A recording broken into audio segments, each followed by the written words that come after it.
Good morning and welcome to Cawfeetawk. Roll call.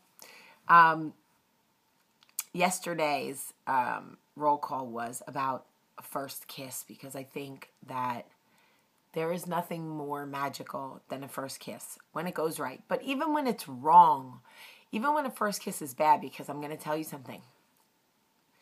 Michael waited 9 months to kiss me. True story. And the first kiss was awful. Like, awful.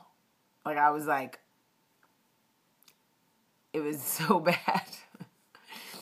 So, I think that sometimes there's still magic in it, even when it's bad. I feel like certain things are like pizza. Sex, pizza, first kiss. It's like, even when they're bad, they're still kind of good. Does that make sense? Anyway, could my face be more swollen? Could I have eaten more salt last night? I look like a real housewife. Just kidding. No, I look like I got Botox. Oh, I guess this is what I would look like if I did get Botox, huh? All right, maybe I should try it. Just kidding, I'm terrified. It's weird, I have 4 tattoos, not scared of needles. Terrified of face fillers. Terrified that I'm going to wake up in the morning and be like, "Good morning, kids." And they're going to be like, "Ah." So I can't do it. Okay, so some of your answers about your first kiss literally made me laugh out loud. Like full on out loud. One of the best things about doing Cawfeetawk is that people from home, people from Freehold where I live will answer occasionally. They'll comment and I'll go, "Oh, I know that guy." And it always makes me laugh. So as I'm scrolling through, I see Lorraine Coyle from Freehold who writes, "My first kiss was with Peter Franco, no tongue, Todd Ginsburg, tongue." And I cracked up because I know those guys. I went to middle school with Todd Ginsburg, so it made me laugh. She didn't say how the kisses were, though, so I'm going to form my own opinions. So then I get, here's a full circle moment for Jamie. Judy Torres writes, "My first kiss was with Neil Torres. I had a crush on him since 5th grade. I figured it was perfect because if we ever got married, I wouldn't have to change my name." I love that. "It was in 8th grade, maybe 7th, that he kissed me. A game of good old-fashioned catch and kiss. I was in the back staircase of his apartment building, assuming no one would find me because I didn't want to get kissed. But he caught me. He smiled and leaned in. It was so exhilarating and too overwhelming, and I went home so excited I almost threw up. I couldn't sleep or think about anything else. And I kept it to myself for a few days before I told my best friend, but it was a very sweet moment." That's how a first kiss, that's amazing. That's like what stuff dreams are made of. When a boy kisses you for the first time and it's all you can think about, for good reason.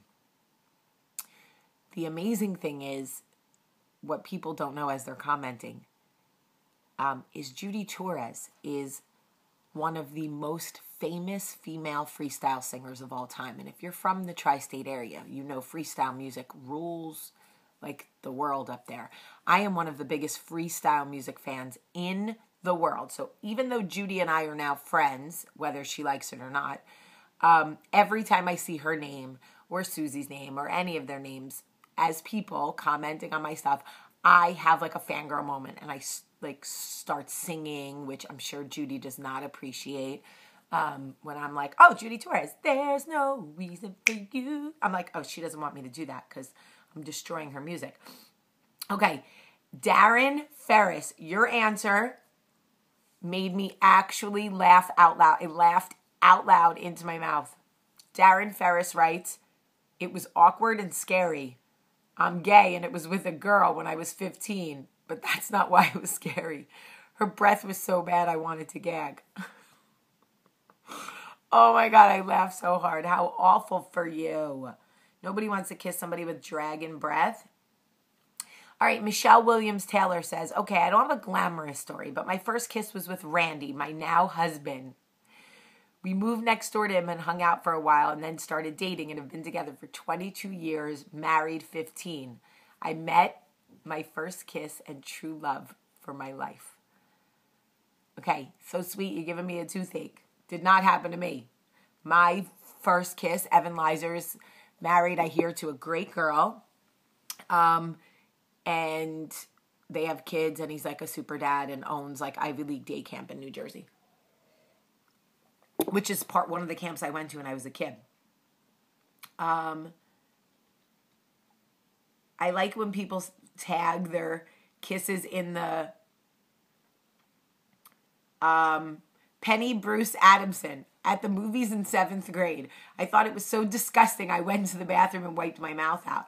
I live in a small town, and as an adult, I found out this guy was about 5 of my friends' first kiss, so not so magical. That's funny. All right, all of you people marrying your first kiss, we're going to have to do a separate one on that because I feel like...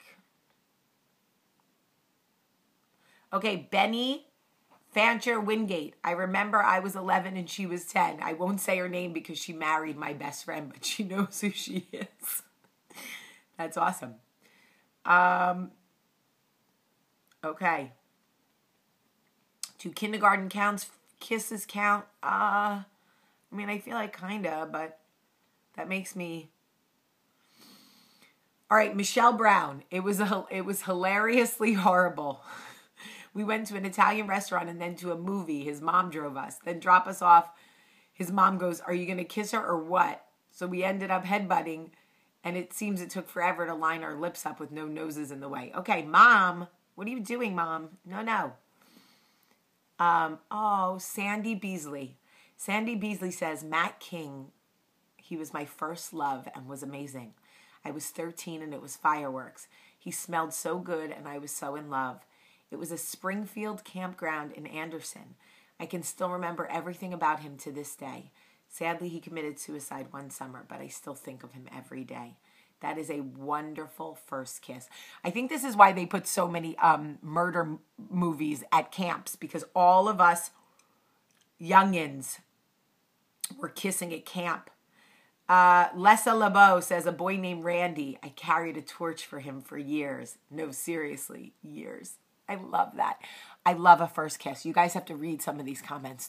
Some of them are hysterically funny. Some of them are very sweet.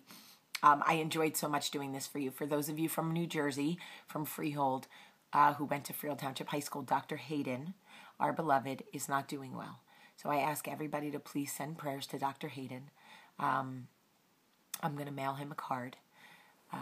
And everybody who doesn't know Dr. Hayden, please keep him in your prayers. Thank you so much. Have a great Sunday. I love you.